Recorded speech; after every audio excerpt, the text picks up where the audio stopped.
The jobs report buried the real headline. The United States lost jobs in 2025 outside of healthcare. AI isn't coming for your job, it already froze the hiring line. Founders are building entire companies with 0 engineers. They're launching 3 websites an hour and replacing 6-figure CRM bills with a single Claude Code session. Meanwhile, college students don't even see it coming. 500 college kids recently in a finance class had never heard the words vibe coding. Not one.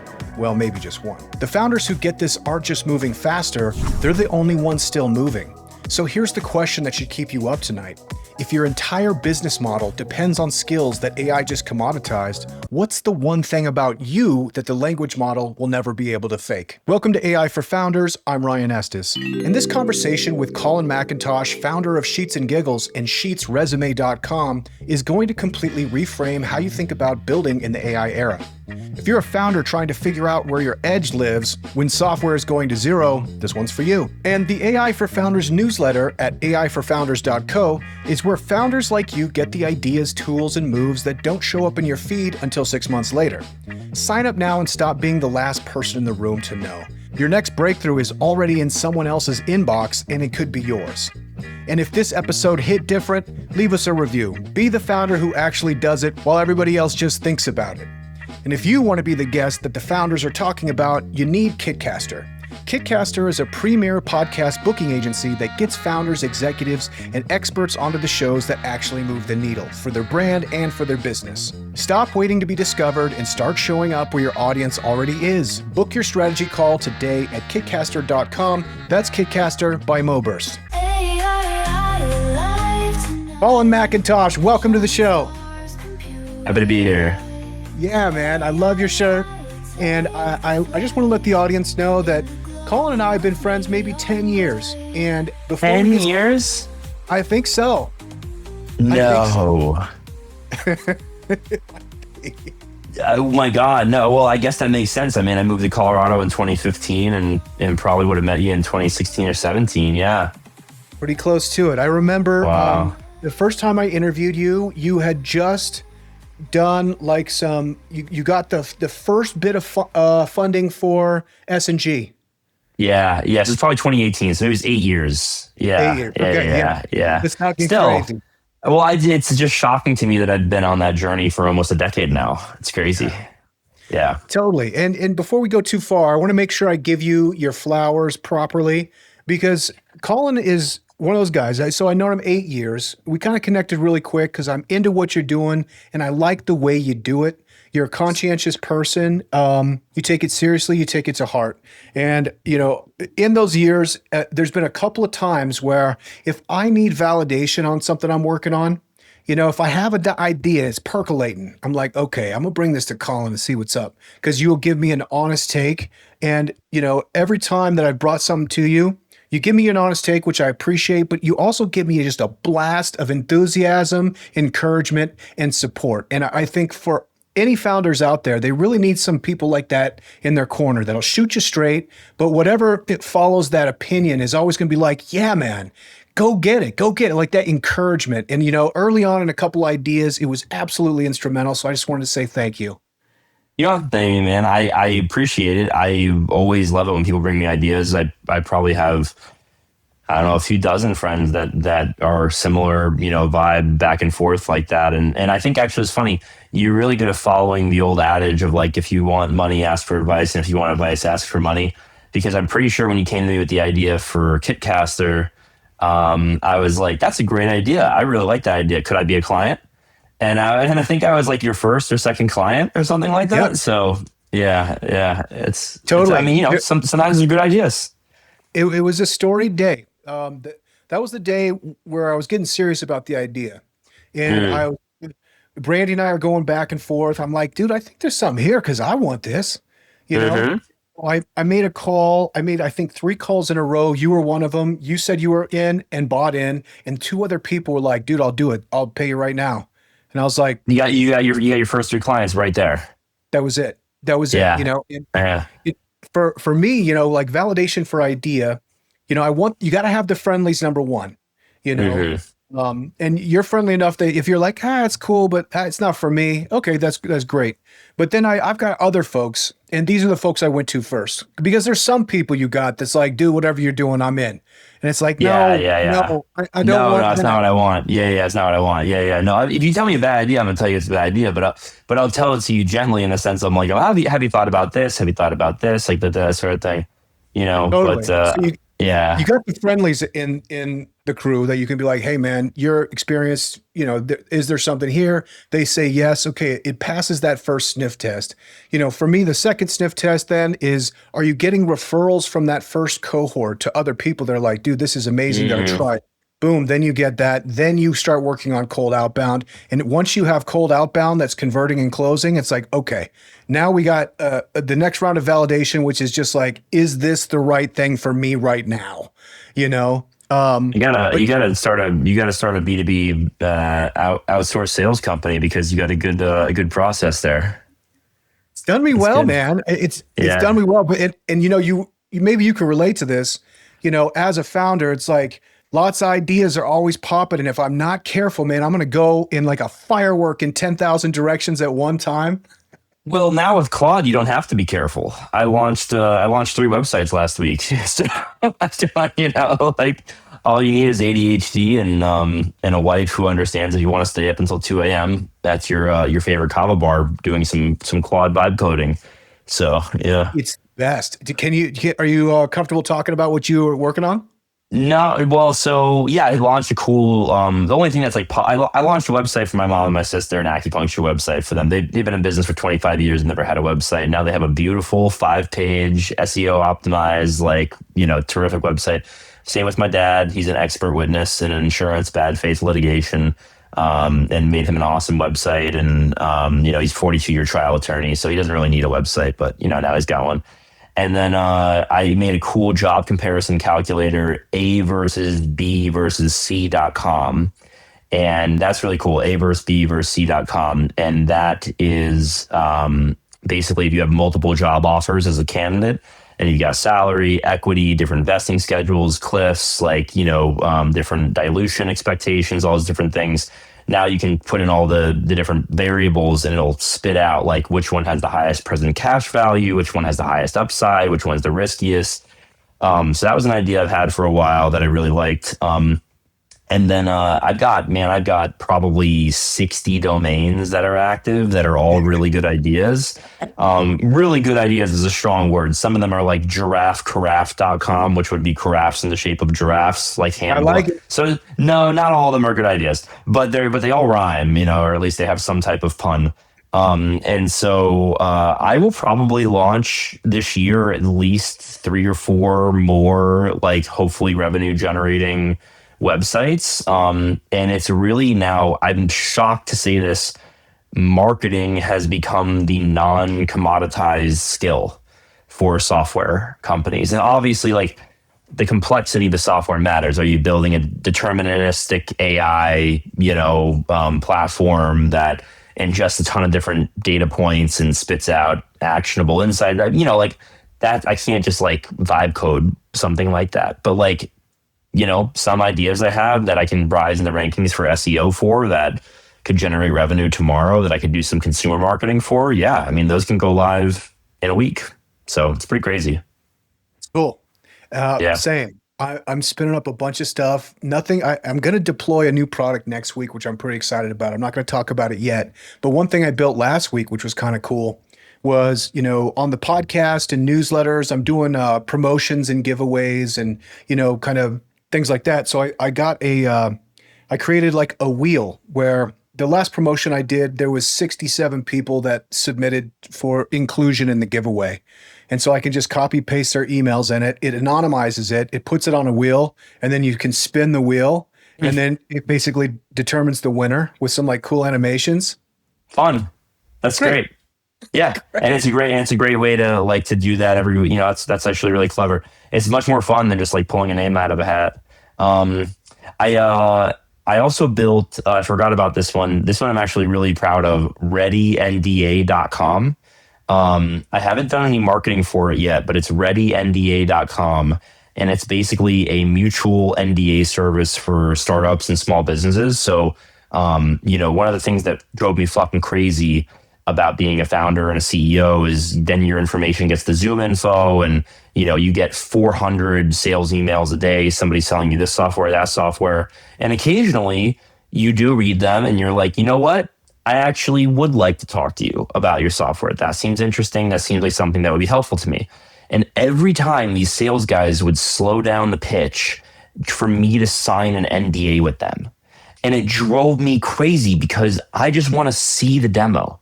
I just want to see the deck.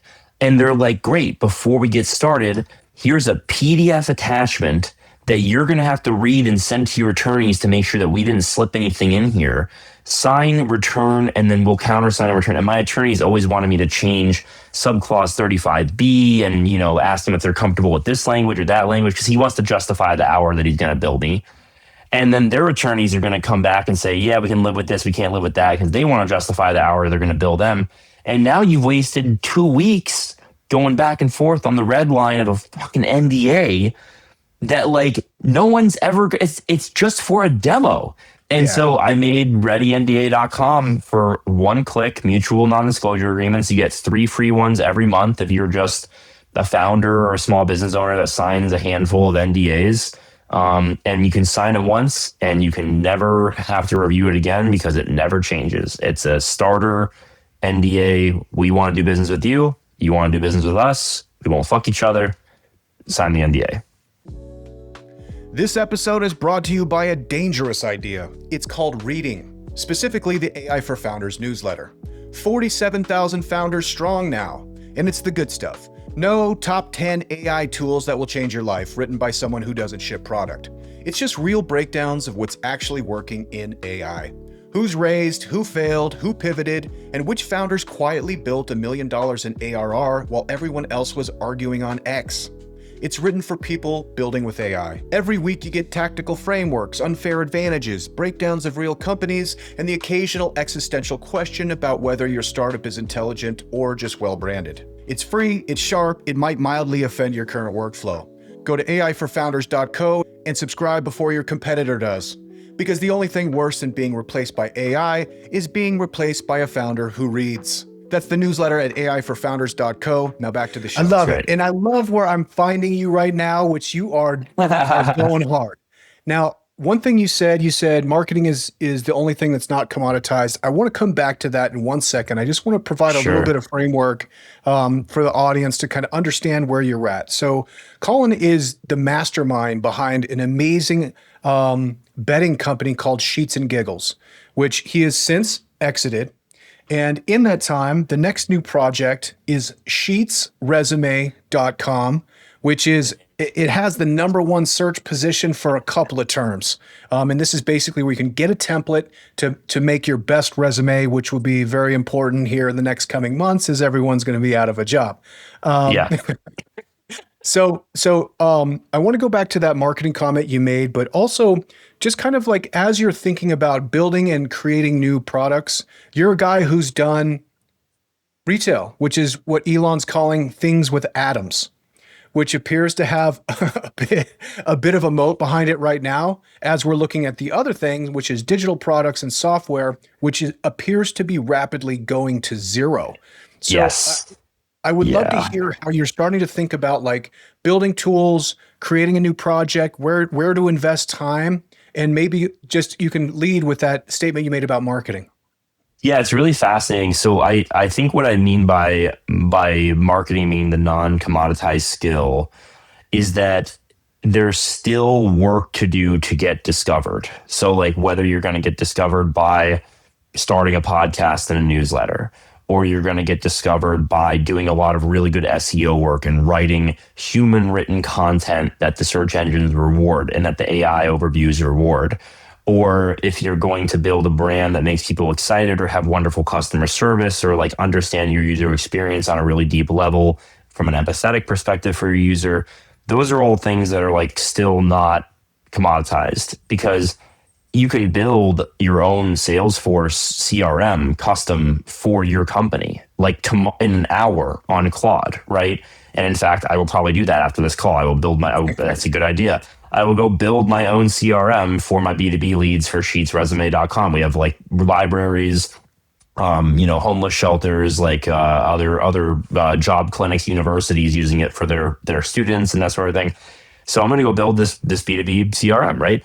But the thing is, if I want other people to go use it, I still have to be a top 8 results on Google for them to find me. And I still have to get into that AI overview, and I still have to get upvoted posts on Reddit, and I still have to get social media impressions or views on my videos. So there is like a non-obvious part of marketing that I think is actually really hard for people. And I see a ton of people with great business ideas or great companies or great software that never get a single user because they don't know how to get that discoverability. And like you alluded to, sheetsresume.com is the poorly named, again, it's nostalgic for me. It means nothing to our users. I get emails every day from people that are like, why is it called this? And I'm like, don't worry about it. Just use the resume builder. But it's #1 for AI resume builder on Google. It's like #4 for resume template. If you search best resume templates, literally my resume that I've been using for well over a decade personally now is my template. It is now the #1 recommended result on Google Gemini if you search for best resume templates. Yeah. And so it's, that stuff is like, it's hard. And people will ask me, how'd you do that? And I'll explain it to them, and it will be hard to replicate. So that's what I mean by that is like, you can build the software, you can build a CRM tomorrow. You can use it. Doesn't mean anyone else is ever going to find it.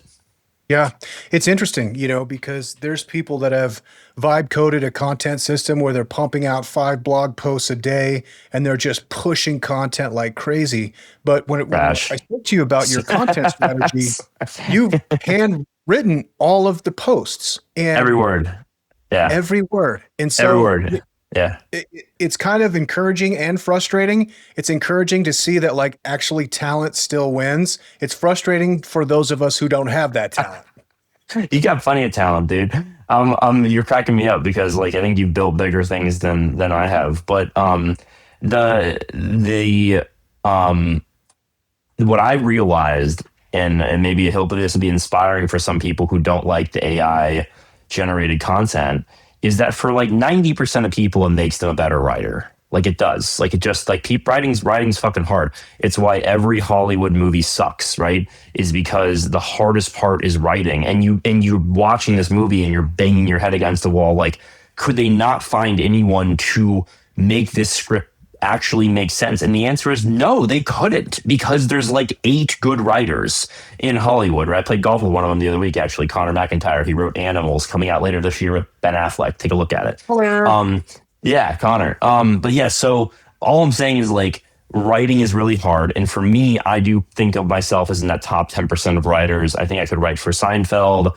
Obviously, I have a lot of experience writing comedically with Sheets and Giggles over the years. And writing to consumers and consumer facing copy and like empathizing with how people are reading it. And I've really, really found that especially the AI overviews love fresh, unique, well-written human content. So you cannot be saying something that's been said a million times before. You cannot be saying something that is poorly written. You can't be saying something that's not thoughtful. And you certainly can't be using AI to pump out content, because by definition, everything an AI writes will have been said before. And so you cannot get fresh content from an AI LLM writer. Just can't do it. Now you can get content for, if you want to do social media posts, scheduling, or, you want to do, maybe some good like advertising campaign ideas or whiteboard or outline or, my mom and my sister's acupuncture website's a great example. The website doesn't need me to write every single word about acupuncture on that site, because I'm not an expert and the AI is going to do it better than me. But for what I know and my domain expertise in resume writing and in job searches and in hiring, I would be crazy not to transition that expertise into content and copy on the site and have that rise to the top. Yeah. Yeah, like I said, it's encouraging and also discouraging. Just have a domain expertise. Just have a domain expertise. That's actually the coolest thing is that I was listening to this podcast with Bill Gurley from the summer. You might have heard on the Tim Ferriss show. Um, and now we're a podcast about a podcast, right? It's very This is my world. Rogan knows. Yeah. But I listened to this and I was like very inspired because he vocalized something that I'd been feeling, which is like if you are in your 30s or your 40s or 50s or whatever, and you've built this expertise over 10, 20, 30 years in a particular space, well, now you can actually have this AI software enablement of you taking that expertise and bringing it out into the world. It doesn't mean that you can tell the AI, hey, write about my area of expertise for me. That would be lazy. That's the part that you should do. But what the AI can do is build a site, build different pages, get it published, get it online, make it SEO optimized, and give you something really polished to put out there for people. Yeah, I'm very, very interested in that, largely because you're right. Like if you're serious about your craft, you have certain domain expertise, and that's irreplaceable. It is a siloed data source, and it's weird to think about your brain as unstructured siloed data. But truly, You're sounding like Altman now. It's like it requires a lot of energy to feed that brain. Very normal human conversation. super normal. Yeah, Yeah. but it's true, and to your point, it's like the medium, they always said the medium is the message, which is interesting because we might be going towards, and perhaps the vibe coding movement is really the medium and the message. But now it seems like there might be a purity of the message that you're going to be able to distribute through multiple channels and whatever's comfortable for you. If it is writing videos, if it's courses, a way to kind of capitalize on a career's worth of information. I had a great call with a gentleman who's been teaching machine learning and AI for 40 years at the college level. And he created basically a self-hosted LLM that he could use for himself because he had notes and he had PDFs and he had files. He had all this stuff from his career that basically then he uploaded, and then he could ask it questions and then figure out ways to monetize. He ended up, releasing that product itself as a product. But, it's fascinating, right? Because like it becomes, well, put it like this, all the LLMs and these, big AI companies really is just kind of infrastructure. And what the small business will be in the next chapter is the application layer of people's personal siloed, unstructured data. You become your own small business, which there are That's models. That's interesting. Yeah, and you're kind of making me think about something with the medium is the message thing from a second ago. I think that the medium is still the message, but in my case, and I think in other people's cases who are going to be successful with presenting AI products to the public, I think the medium is actually the human, like the person, the face behind Yeah. the service. Like in a world where, like, I'm sure there's ways to tell that I'm real versus not. I don't know, maybe. Like I hope, fucking I hope so. But wow, I just had a really scary realization about that. It's probably like the ADHD conversation element that it will be really hard to mimic for an AI, like jumping from thought to thought without consideration. But I think that like the reason why Sheets Resume has been successful is because I talk to people directly as Colin. And I'm like, hey, I'm Colin. Here's my LinkedIn. I am an executive recruiter as my day job. I used to be a recruiter back in the day. I've hired lots of people. I've seen thousands of resumes. I've helped millions of people with their resume. Not one word on this website is AI generated. I do not care if you use it. I only care if you get a good job and if you help your family and da da da da. So if you can't afford it, please email me. I will give it to you for free. Like I'm not trying to take your money here on a job hunt. I'm just trying to help you.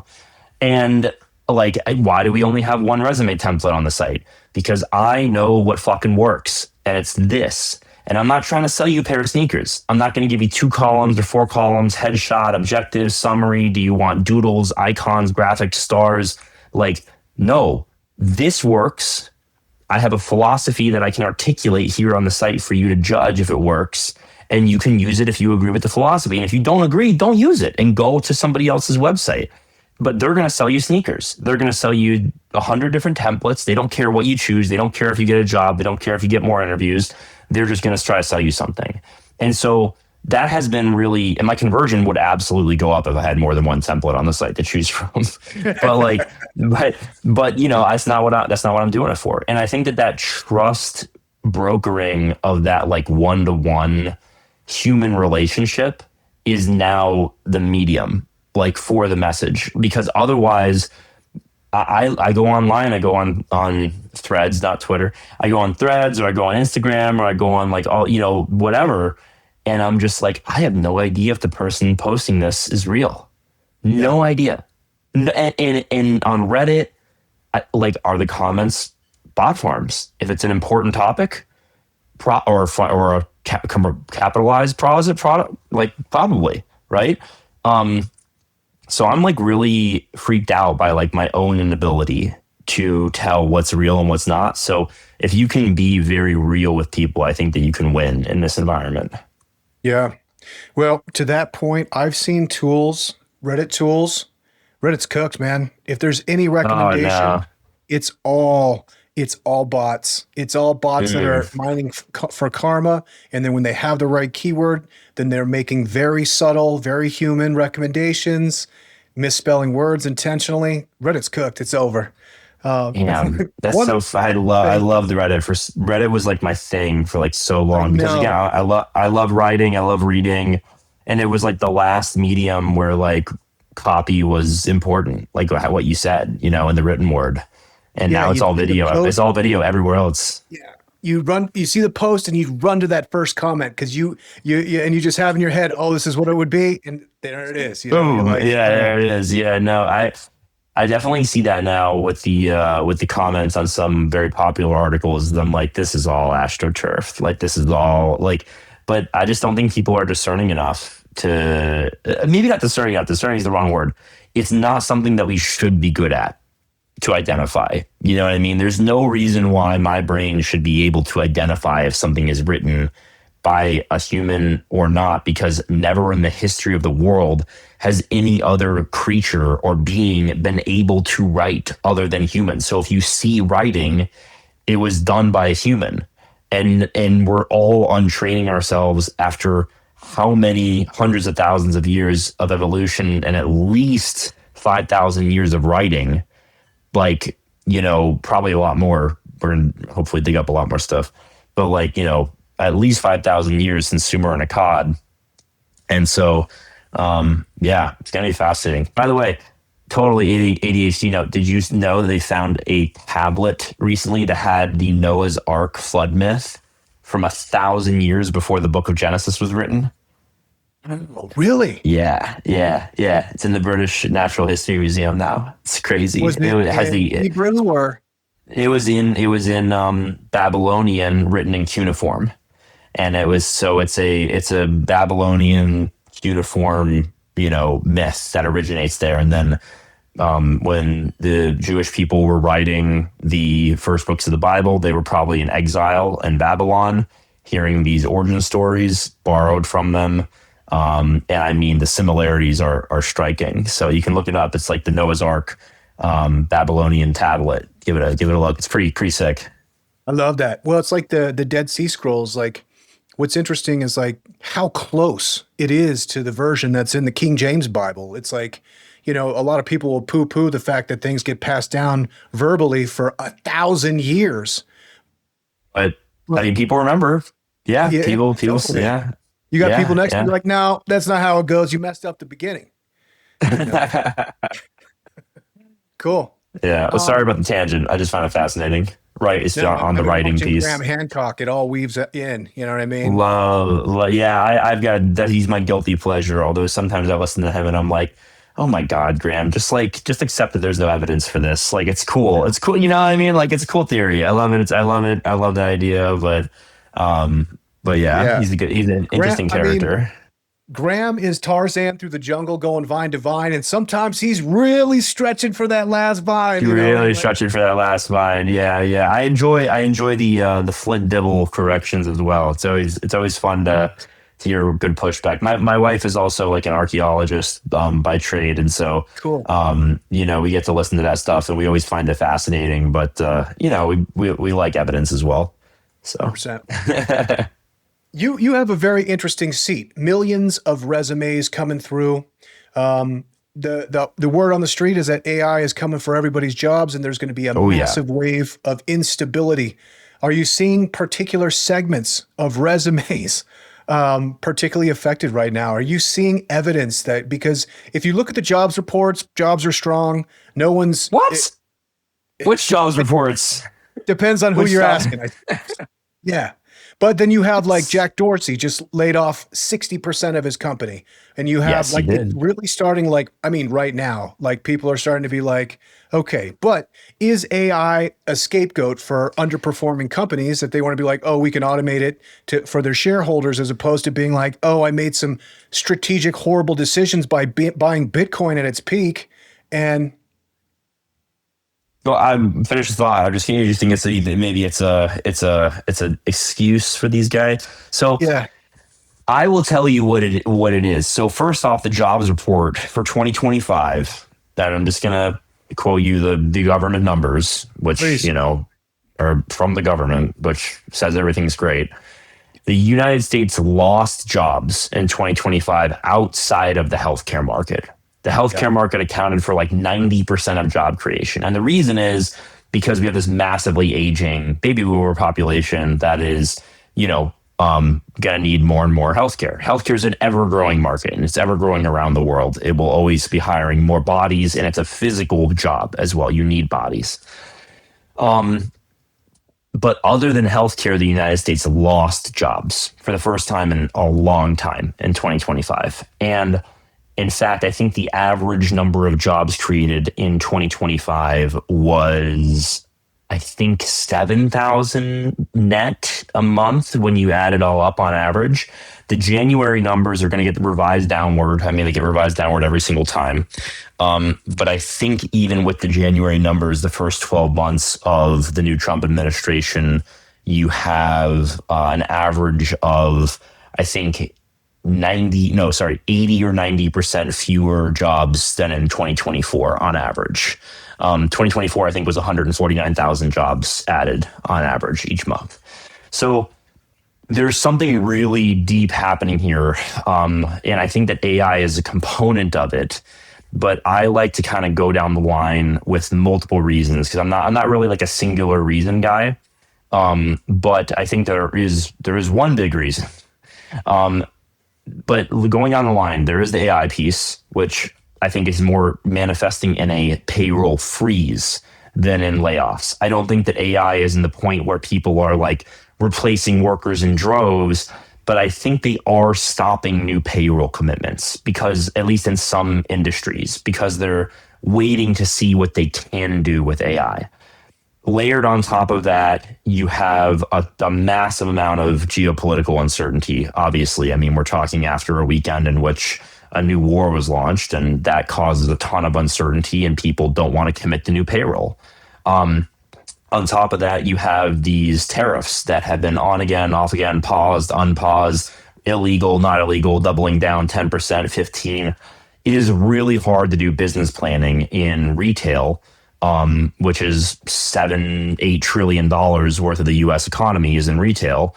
It's really, really hard for a full quarter of the U.S. economy to plan around cash flow, inventory.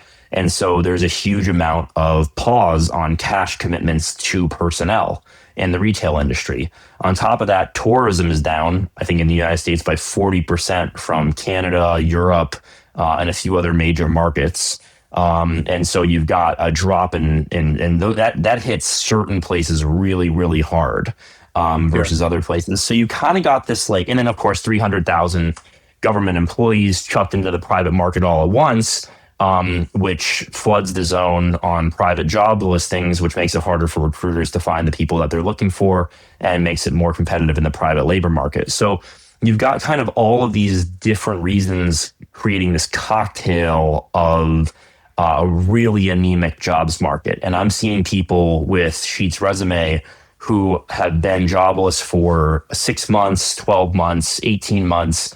But the people really that are suffering are the ones that have been laid off in 2025. They can't find a job anywhere. And I'm hearing, I could go on and on about the reasons. I heard from a woman who got laid off from her job as a registered nurse at Planned Parenthood. Not to get overtly political, I apologize for the show, but she got laid off from her job because of the lack of funding for the clinic, as well as the frequent ICE raids on her healthcare clinic that were raiding patients in the waiting room and checking IDs and stuff like that. And so they shut down. 40 people lost their jobs. The town that she was in lost a healthcare clinic for women. And like, this is the stuff that I think is really under the radar with some of these policies, is the economic disruption that's going on. So to answer your question, I think that there's a lot happening right now that is really disruptive, creating a ton of uncertainty.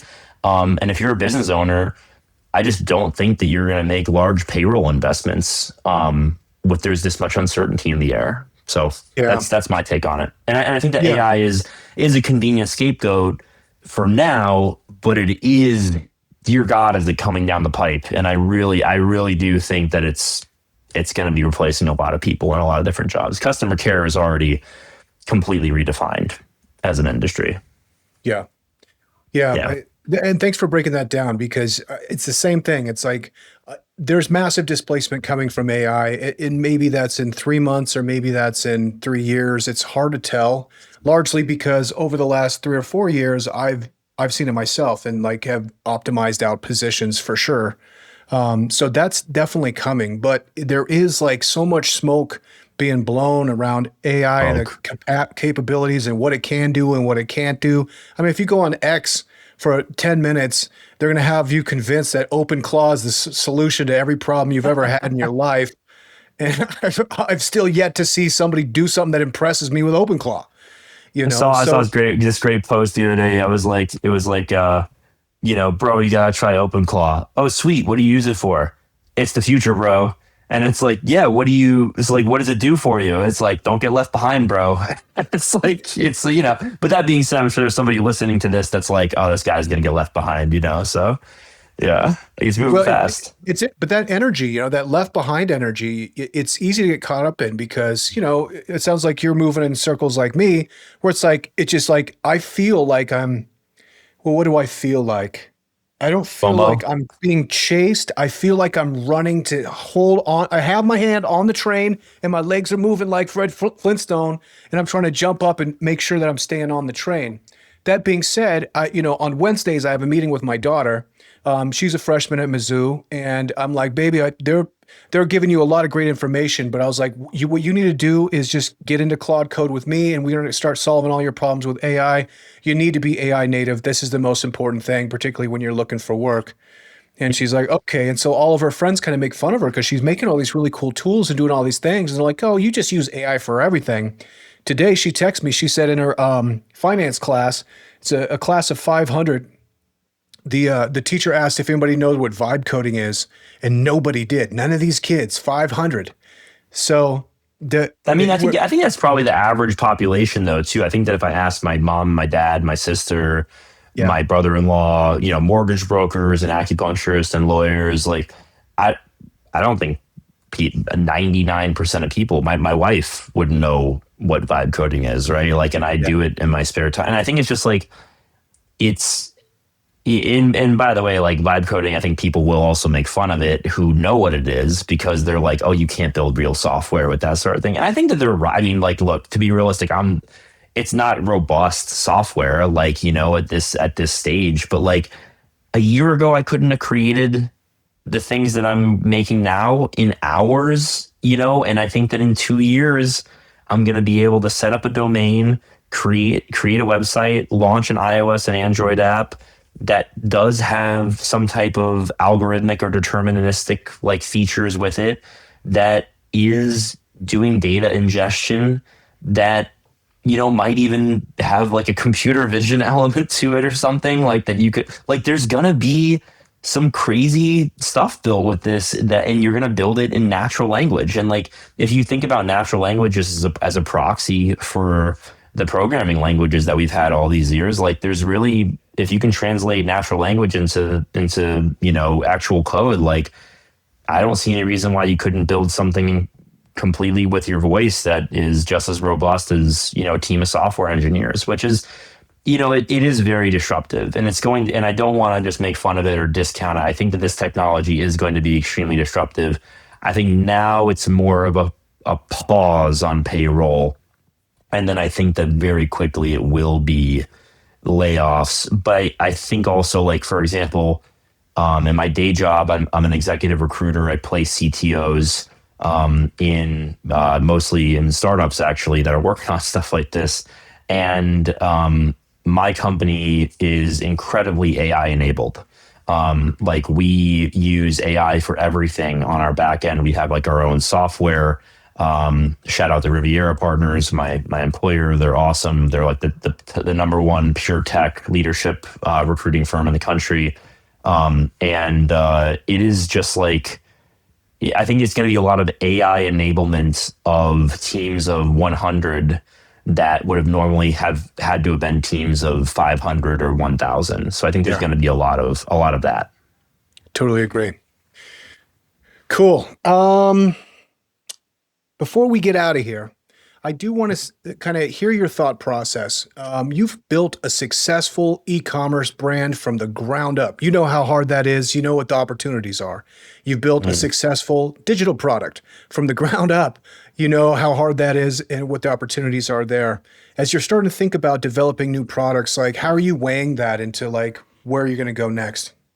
Oh, it's hard. I think so I don't have a lot of access to capital, and I don't feel very strongly about raising capital at this point in my career. I'm like tired on the startup treadmill because I'm a recovering founder, you could say. And I'm definitely like looking forward to maybe a future big idea, but right now I'm just kind of enjoying what I'm doing. I'm enjoying the people that I'm placing. I'm enjoying touching, you know, world changing problems in that way.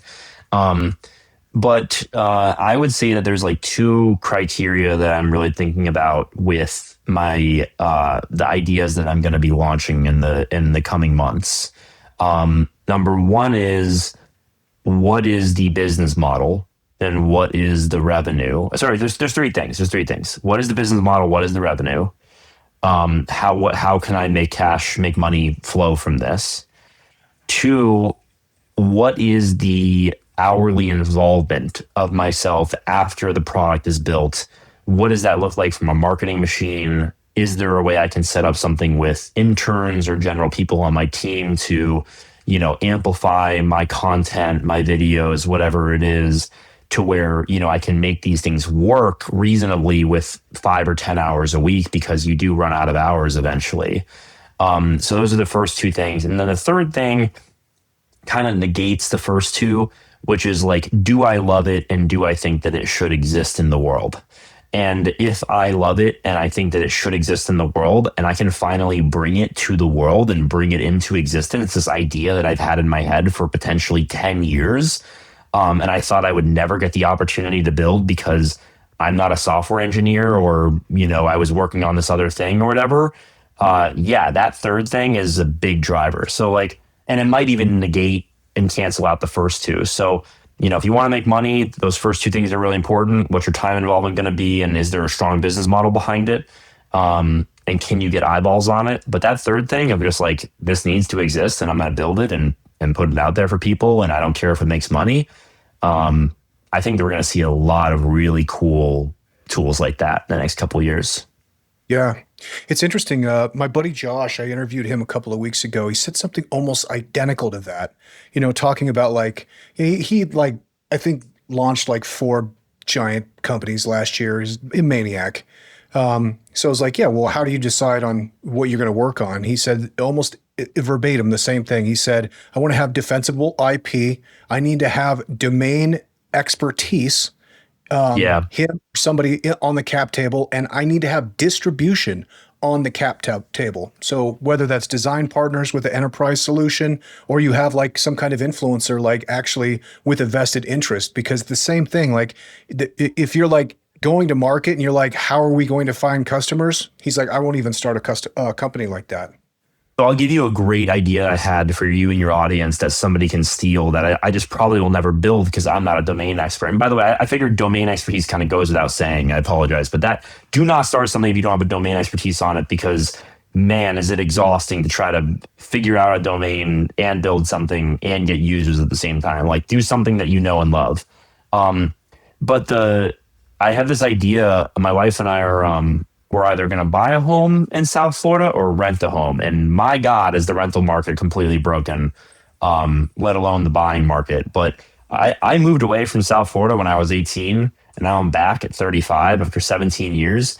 I used to, when my sister and I owned a property down here, we used to rent an apartment out to our tenants for like $1,400 a month. And it was 4-bedroom, 2 stories, on a golf course, private patio.